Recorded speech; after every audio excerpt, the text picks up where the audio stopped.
I've just been to see the Fragile Beauty show, the photograph collection of Elton John and his partner David Furnish. This show is on at the V&A. I've resisted going because what I'm going to say about it, I knew before I saw it. But I was here to see the Great Mughals show, and I thought I may as well see it at the same time. So the first thing to say is there are some fantastic photos in this show. There's no doubt it's a really good collection of some are really iconic photos, lots and lots of photos by really good photographers. In some ways it's a unique exhibition. I have one major problem with it though. There's no theme to this exhibition. As you go from room to room, it just goes into completely disparate themes. And the only theme is that all this art is owned by a very rich man who has just been able to buy all of this art. Now, he does have very good taste, or he's got good advisors, because he's built up an amazing collection.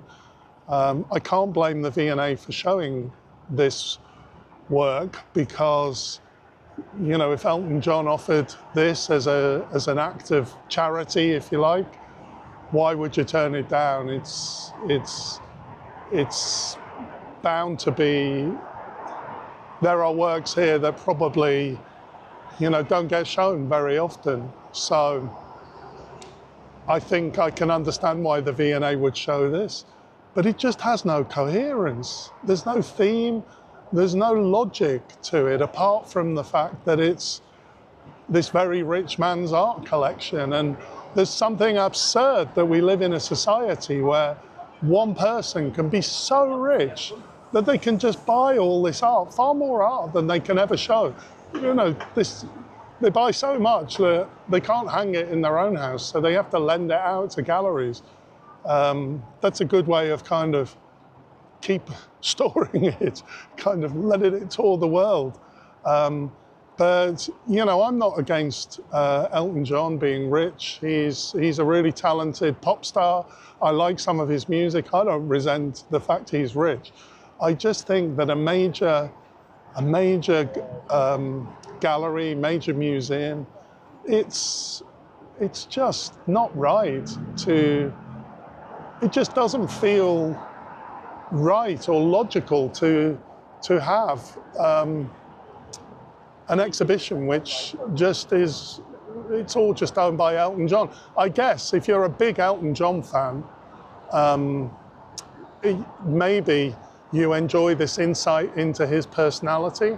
I think that it is an interesting collection of art. It probably, when you walk through, it's not surprising that this is the kind of photography that Elton John would want to own. He's definitely got taste and a clear kind of point of view, I think.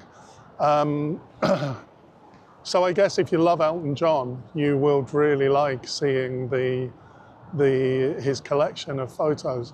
I don't love him that enough to be interested in his personal collection of photos. It just seems, to be honest, it seems like a kind of a vanity project. There's a kind of self-importance implicit in, oh, the world wants to see my art collection. I'm afraid I'm a little bit cynical. There were photos that I did enjoy, but I just found the chopping and changing between rooms. And there was one, the worst one was, there was a room with very sexual photos in, some really good work, no problem with that. But then we go into the next room and it's suddenly we're in the civil rights movement and some really serious photographs in terms of, this important movement in US history. And it didn't sit well together. You would never curate a show in this way. Do you know what? I'm glad I saw it. There were some great photos in this show. I just have a problem with it. But if you're happy to see a kind of hodgepodge selection of really world-class photography, then this show is definitely worth seeing. For me, I think the lack of a theme just makes it flawed.